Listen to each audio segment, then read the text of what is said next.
Welcome back to The Exchange. Ratings firms lately have been sounding the alarms on commercial real estate. Moody's Anna Arsov told us yesterday high exposure to these loans pose a risk to regional banks, and they recently put 8 on review for downgrade. Fitch, meanwhile, says office performance will worsen through 2025. They're projecting delinquencies to jump past 10% in the next year. And as the weakness in office space is amplified, well, that's where my next guest sees opportunity.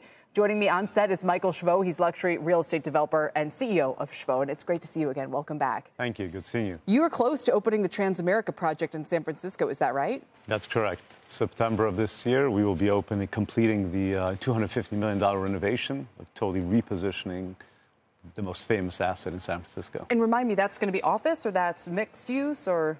So it is office. It's office and retail. It's continuing to operate as office. We never shut it down, but we've totally transformed and elevated the entire building. So Norman Foster has redone all the public spaces, the park, the grounds. There's 3 buildings on the site with the intent to obviously elevate the building and replace some low-paying tenants with new super prime high-paying tenants. Yeah, but it's not New York. I mean, we can talk in a second about how well some of those New York properties are doing, but I still see dystopian images on social media all the time of what's going on in San Francisco's downtown. So how much can you bet on a building to work and on office and people to come back to the office? And how much do you need the city to kind of share in welcoming this renaissance? So, the office market today is a tale of kind of 2 markets. The super prime market, which is the only thing that we focus on, is doing extremely well. Record rents and record occupancy. That is because there's a massive flight to quality post-COVID. In San Francisco, which is a market that traditionally now we've seen in the last few years a strong downturn, we're seeing rents that are 2.5 times what they were pre-COVID. Really? Just for that super prime space? Absolutely. Now, if you look at what the announcements from Apple with the focus on AI, it's a massive driver in San Francisco. 50% of all money invested in AI is in San Francisco. This is a huge data point that is driving office occupancy. We're seeing AI companies, we're the benefactor of the top of the market, the VCs and companies of that nature that are all AI driven. But there's a bubbling in San Francisco that is happening right now, and you're feeling it every day, of these AI companies that are moving the market. So I'm extremely optimistic on San Francisco. I was here a few months speaking to you about San Francisco.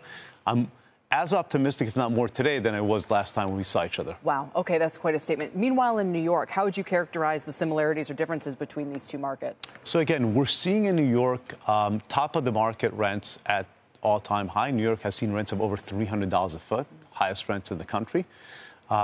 We own a few buildings on Fifth Avenue where the market is very tight. There's no inventory. And recently one of our large tenants left the building. They were paying rents between $40 to $70 a foot. We've rented the same space now between $120 to $180 a foot. So, is this office or retail? Office. We're talking office. Wow. The office market at the top of the market has been doing really well. It's across the markets. We operate in Miami, obviously Chicago, New York, San Francisco, in Beverly Hills. We're seeing top of the market performance at all-time high.